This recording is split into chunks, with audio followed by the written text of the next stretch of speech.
tá? Falando em Senado. Vamos lá. Senado aprova... Ai, ô, Senado bom, viu? Ô, Senado bom, aprova dinheirinho pra eles andarem com o carrinho novinho e aprovam o quê?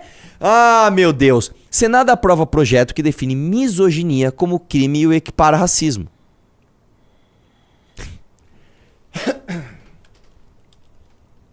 É a competição da vitimização.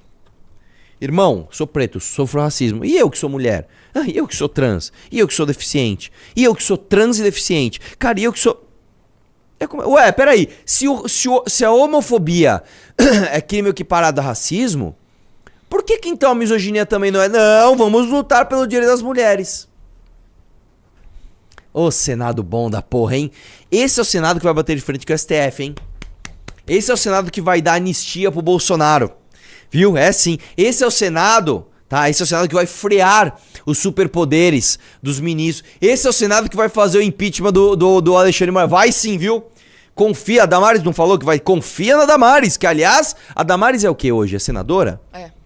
E aí, Damares? Vai andar de carrinho novo pra provar a misoginia como racismo? É isso? Tá que merda. Nossa senhora. Caso não receba emendas, sobe lá. Proposta segue para a votação na Câmara dos Deputados. Senadores também aprovaram mudanças no Código Penal sobre violência patrimonial. Olha que legal. Olha que maravilha. O Senado Federal aprovou nesta quarta-feira uma proposta de lei para tipificar a misoginia como crime e equiparar a discriminação ou preconceito de raça, cor, etnia e religião. O texto de autoria da senadora Ana Paula Lobato, PDT, do Maranhão. Aí, PDT! Olha aí, trabalhistas, que legal. Foi aprovada pela CCJ, Comissão de Cidadania e Justiça. Não é Constituição e Justiça? Sei lá. Em situação terminativa, ou seja, caso não receba qualquer sugestão de emendas nos próximos 5 dias, seguirá para a Câmara dos Deputados sem passar pelo plenário do Senado. Com a equiparação, quem for enquadrado no crime poderá ser condenado a pena de reclusão de 2 a 5 anos de multa.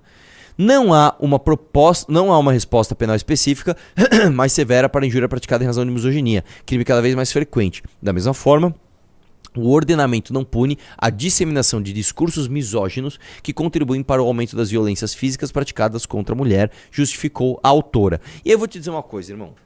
Se você for falar assim, tá, o que é misoginia? Se eu chegar aqui e falar assim, ó, toda mulher tem que apanhar por ser mulher. Pô, claramente isso é misoginia, beleza, o cara tem que se ferrar. Agora, tudo no Brasil é misoginia. Tudo. Tudo. Se você discordar de uma mulher, você tá sendo misógino. Cara, esses dias eu vi a Carol Sardá falando que a Amanda Vettorazzo estava sendo misógina porque ela era contrária a cotas femininas na política. Então, vamos lá. Se tudo é misoginia, o fato do Lula não ter ouvido a Anitta, a Angélica e a Associação lá de Mulheres Pretas Decidem e não ter colocado uma mulher preta como ministra do STF e ter indicado, ele já indicou? Eu nem sei se ele vai indicar um homem branco. Isso seria misoginia? Numa corte que não tem uma mulher hoje só, que é a Rosa Weber, que é a Carmen Lúcia, que vai se aposentar em breve? Isso é misoginia ou não é? E aí? E aí? Tudo é misoginia aqui, né? Durante a tramitação, a relatora senadora Soera Tronic fez um adendo ao texto para definir o crime de misoginia, que será o seguinte, vamos lá. Considera-se misoginia a conduta que manifeste ódio ou aversão às mulheres baseada na crença da supremacia do gênero masculino. Eu entendi, Soraya. Eu entendi. Só que vamos lá. Se eu pego e falo o seguinte, a Dilma não era uma presidenta, não, era uma presidenta, porque ela era uma anta. Isso não pode, em alguma instância, ser considerada um discurso que a supremacia do... Por exemplo, se eu falar assim, eu acho o presidente Bolsonaro melhor do que a presidente Dilma. Isso é considerar esse fato... Não vai ter o malabarismo? Não, ele tá falando isso porque, na verdade, ele tá falando que é a supremacia dos homens. Que porra é essa, velho? A gente sabe como é que o Brasil funciona. Misoginia não se restringe ao mero crime contra a honra, como a injúria. De fato, a conduta misógina não fere a honra de uma só mulher, mas fere a integridade de um grupo e ameaça a existência plena de todas. A misoginia recusa a equivalência e afirma o poder e a hegemonia de um gênero sobre o outro. Então, eu vou dar um exemplo aqui. Vamos esticar essa corda, né? Sobe um pouquinho, sobe um pouquinho. Autor Ana Paula Lobato, do PDT do Maranhão, né? Vamos lá. Vamos supor que eu falo o seguinte. É notório que a esmagadora maioria das decisões políticas de todas as sociedades humanas, em todos os lugares do planeta, em todos os períodos da história, foram tomadas por homens. Homens têm mais vocação natural para tomarem decisões políticas. Isso aqui é uma afirmação que eu estou fazendo. Essa afirmação é uma afirmação misógina? É uma dúvida. Eu estou perguntando, porque com base nisso, eu poderia dizer que cota para mulher em partido político, em participação de fundo, em poder judiciário, ela é antinatural. Antinatural. Você quer ver inverter o jogo? Se eu pegar e falar assim, eu quero uma cota para homens como professores da pré-escola, porque tem muita mulher e não tem muito homem. E aí? Isso aqui eu posso falar. E se eu falar que homem, né, tem que ter mais presença nas decisões políticas do que assim naturalmente? Aí não posso falar isso? Tá estranha essa história. Tá estranha, né? Violência patrimonial. A comissão também aprovou, igualmente de forma terminativa, uma proposta de lei que permite que crimes de dano patrimonial cometidos no contexto de violência doméstica contra mulheres sejam processados por ação penal pública independentemente da denúncia da vítima. Nossa. Nossa. Você tá entendendo o que eles estão fazendo? Eles estão falando o seguinte, ó. Pera aí, deixa eu só analisar direito. Pessoal, dá like na live enquanto isso e se inscreva no canal, tá bom?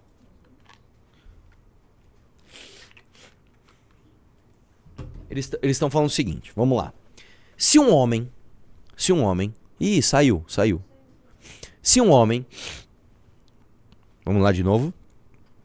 Se um homem, por exemplo, depreda o carro de uma mulher. Ah, você terminou comigo, não aceito o término. E quebra o carro dela. Aí essa mulher fala, eu não quero denunciá-lo. Não quero denunciá-lo.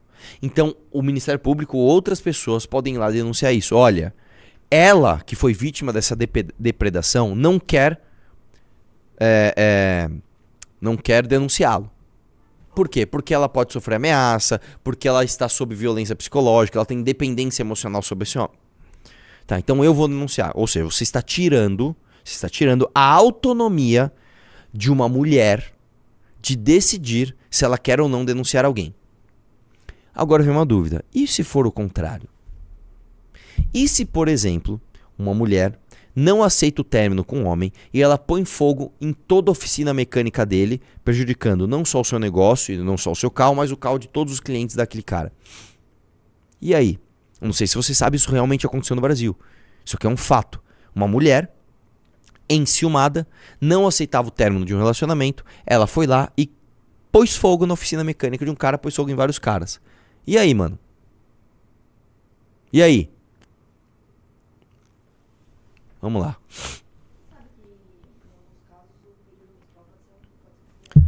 Sim, deixa eu só falar uma coisa, eu não tô ouvindo você. Tinha tirado meu microfone. Ah, parabéns. Mas Então repete aí, ninguém ouviu o que você falou, né? Só você. A Ana falou o seguinte, que aqui no Brasil alguns casos, né, de TPM, isso não só no Brasil, tá? Nos Estados Unidos também, eles podem ser utilizados inclusive como... Atenuantes. Peraí, atenuante é aquilo que deixa o negócio mais grave ou menos grave? Menos grave. Menos grave. Atenua, de atenuar. Um atenuante do crime. O que deixa mais grave é agravante. Ah, eu tava naqueles dias, fiquei com ciúmes, quebrei o carro dele. Exatamente. Tá bom, né? Estava sob grande carga emocional. Hormonal, Hormonal. né? E aí você fez as coisas não 100% baseada na sua racionalidade. Olha lá.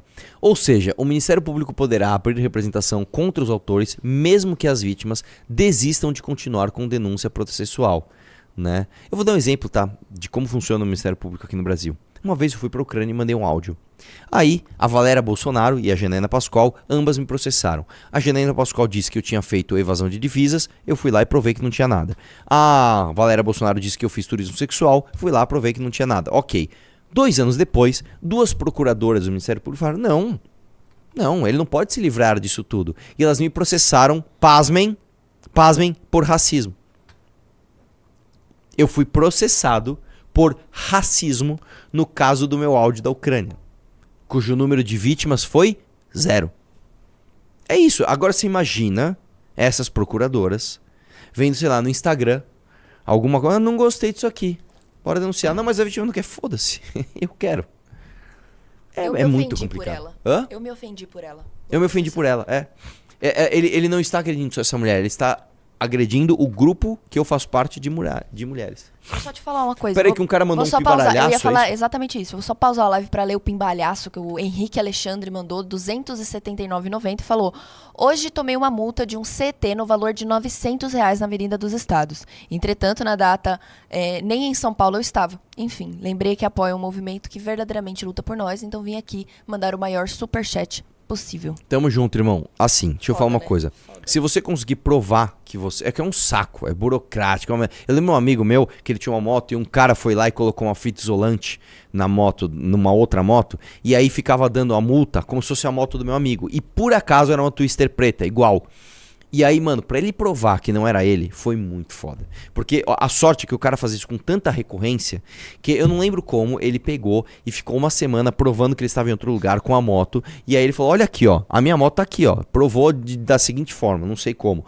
Aí ele conseguiu, mas isso demorou anos, tá? Eu vou te contar outra minha. Eu tomei um monte de multa de rodízio, tá? Que eu lembro agora o valor. E aí, como o carro tava em nome da empresa e eu não justificava, porque não chegou a notificação pra mim. Não chegava o negócio pra eu colocar a minha CNH e falar, a multa fui eu que tomei. Não chegou a notificação, não chegou. E eu continuei tomando e continuei... Porque é assim, quando você toma uma multa e você não justifica o condutor, ela dobra. Você não justifica de novo, ela triplica. Depois ela quadriplica e assim por diante. Eu vou dar um exemplo pra você. Eu tive uma dívida de 80 e tantos mil reais de multas que eu não fui notificado. E não é por causa da multa em si, é por causa da não justificação. Então, por exemplo, tomei a multa, chegou a carta para justificar. Se eu não justificar, eu tomo uma segunda multa. A carta não estava chegando. Então, óbvio que eu não justifiquei, porque a carta não chegou. Né? Depois o próprio Correios admitiu que tinha esse problema. E aí a multa foi chegando outra, deu 80 mil reais, cara. E é isso. Só que como eu sou uma pessoa honesta, eu já tinha vendido o carro. E aí o cara que comprou o carro, sei lá, 1 ano e meio depois, chegou pra mim e falou, cara, ó, eu tô com um problema aqui que tem uma dívida de 80 pau aqui, de multas. Que eu falei, como se no dia que eu te vendi, eu consultei, isso é outro absurdo. Você consulta, não tem nenhuma multa, beleza, transferi o carro. 1 ano e meio depois o cara, mano, agora apareceu essas multas do seu período. Cara, mas eu já transferi o carro pra você. Eu não vou deixar você com o meu prejuízo. Eu fui lá e paguei pro cara. Tá? Fui lá e paguei pro cara, porque eu sou um cara honesto. Querem conferir essa história? Confiram com o Marcelo do Sindialto. É um cara que ele é revendedor ele é presidente do sindicato dos revendedores de carro. Ele vem revender meu carro, ele me ligou e falou, cara, eu sou um cara honesto, eu vou pagar pra você. E assumir a bucha, tá? Isso é outro absurdo. O Brasil é isso, tá? O Brasil é isso. Né? Foda, né, mano? Voltando, vamos lá. O texto de autoria do senador Zequinha Marinho, do Podemos, altera a regra atual do Código Penal sobre o tema e prevê que só seja apurado mediante queixa da vítima, salvo em casos que envolvam violência física, grave ameaça ou uso de substâncias inflamatórias explosivas. Vamos lá.